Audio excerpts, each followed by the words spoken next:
Communication, marketing, recrutement. Vos besoins ont des solutions vidéo avec Décideur TV, le studio.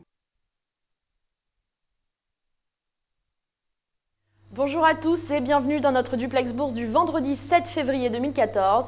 On se connecte tout de suite à la salle des marchés de Bourse Direct avec notre expert qui est aujourd'hui Thomas Mont-Saint-Jean. Bonjour Thomas. Bonjour Laura Jane. Alors la Bourse de Paris marque une pause au lendemain d'une nette hausse. Les investisseurs sont dans l'attente de la publication des chiffres de l'emploi aux États-Unis et tablent sur un éventuel rebond. Alors dites-nous comment évolue le CAC à l'heure actuelle. Alors effectivement, consolidation sur le CAC après la très belle hausse d'hier d'1,70%. L'information majeure d'hier, donc c'était le rendez-vous de la BCE, marché assez volatile après l'annonce des taux, donc maintien de taux inchangé par la BCE. Ça n'a pas empêché la hausse du marché. Les taux directeurs donc à 0,25%. Mario Draghi confirme une reprise modérée de l'économie, sans pression inflationniste, mais sans déflation non plus. La BCE attend la prochaine réunion avant une éventuelle prise de décision. Elle poursuit sa politique accommodante et est prête à lancer des actions décisives si cela s'avère nécessaire. En fait, pas grand-chose de nouveau dans son discours. On reporte au mois suivant. Et le marché verra. Ce matin, Tokyo a bien profité de la hausse de Wall Street d'hier avec 2,17 de hausse sur le marché de Tokyo. L'indice HSBC de l'activité des services en Chine est lui en revanche décevant au plus bas depuis 2 ans à 50,70. Et ce matin, on a eu l'excédent commercial allemand qui a un petit peu moins décliné qu'attendu avec un excédent de 18,5 milliards d'euros. C'est à peu près conforme. Donc le marché temporise, on est proche de l'équilibre et on attend les chiffres de l'emploi aux États-Unis pour une éventuelle grosse variation. Très bien. Alors dans ce contexte, quels sont les supports et résistances à surveiller aujourd'hui, Thomas ? Donc le CAC est retourné dans une zone, j'allais dire neutre, entre 4170 et 4217, on appellera ça la zone neutre. Il faudra donc dépasser 4217 pour aller chercher 4252 ou 4298 à plus long terme. Et les supports, donc 4165, 4138 avant la zone 4051 et 4046, ce qui laisse un écart assez important. Très bien. Un mot maintenant sur les valeurs. ArcelorMittal est dopé par ses prévisions. De son côté, Alcatel s'est distingué hier par une très belle performance. Il n'y a pas eu de duplex hier. Donc, est-ce que vous pourriez revenir dessus et nous expliquer ce qui a provoqué cette performance, Thomas ? Bien sûr. Donc, ArcelorMittal, tout d'abord, qui a annoncé ses résultats ce matin. Une perte de 1,2 milliard au 4e trimestre. Mais l'acieriste table sur un bénéfice en 2014 avec une progression des livraisons aussi bien d'acier que de minerais. L'EBITDA a dépassé les attentes avec 1,9 milliard de dollars contre 1,8 attendu du consensus. Donc c'est plutôt une bonne nouvelle et meilleure qu'attendu. Sur l'année, le chiffre d'affaires d'ArcelorMittal ressort à plus de 79 milliards de dollars.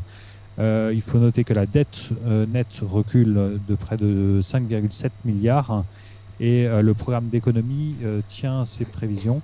Les prévisions de 2014 de l'acieriste sont plutôt au beau fixe, avec une amélioration de la situation économique, ce qui a déjà engendré un redémarrage de certains projets et l'action en profite puisqu'elle gagne plus de 4% aujourd'hui sur le marché. Pour ce qui est d'Alcatel-Lucent, hier l'action s'est envolée, 9% de hausse sur le marché parisien. C'était suite à l'annonce de résultats hier matin de la société Alcatel-Lucent. Le plan 2015 est en excellente voie. La hausse hier suite à l'annonce de résultats et un trimestre très solide du dernier trimestre de l'année 2013. Les analystes revalorisent tous leurs objectifs avec des objectifs assez haut fixés. Nomura notamment ce matin qui fixe un objectif à 4,30 €. Barclays un objectif qui passe de 3,90 à 4,25 et UBS qui relève son objectif à 3,80 €. Donc l'ensemble des analystes relèvent leurs prévisions sur Alcatel. C'est rassurant, conformément au dernier trimestre. En plus, il y a eu l'augmentation de capital, donc tout va bien. Et aujourd'hui, le titre consolide simplement. On est autour d'inchangé après la très belle hausse d'hier. Très bien, alors on part maintenant à Wall Street où, comme on le disait tout à l'heure, les investisseurs sont dans l'attente, vont être dans l'attente à l'ouverture cet après-midi des chiffres de l'emploi. Justement, comment vont-ils réagir? Comment pourraient-ils réagir, Thomas? Alors, les chiffres de l'emploi à 14h30, on sait que c'est le chiffre majeur pour conduire la politique de la Fed. Donc, ce sont des chiffres effectivement extrêmement attendus. On attend donc 180 000 créations d'emplois pour le mois de janvier et un taux de chômage qui devrait être stable à 6,70 €. Ça, c'est le consensus de la place. On surveillera donc cette information macroéconomique qui est l'information majeure en tant que telle en données brutes, mais aussi pour, j'allais dire, anticiper le ralentissement des injections de liquidités de la part de la Fed sur les marchés financiers. Hier, à noter aux États-Unis la très forte chute de Twitter, puisque Twitter a perdu près d'un quart de sa capitalisation boursière suite à une perte annuelle de 645 millions de dollars, dont un peu plus de 500 millions de dollars sur le seul quatrième trimestre, et un ralentissement du nombre d'abonnés.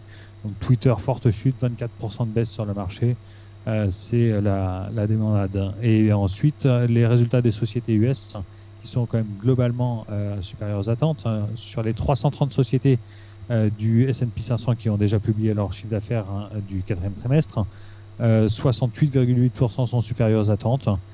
Donc on voit une amélioration et quelques bonnes surprises au niveau des annonces de résultats de société, à confirmer avec les chiffres d'emploi à 14h30. Nous voilà très bien informés. Merci beaucoup Thomas pour toutes ces précisions. On se retrouve lundi pour un nouveau duplex. En attendant, très bonne séance à tous. À lundi.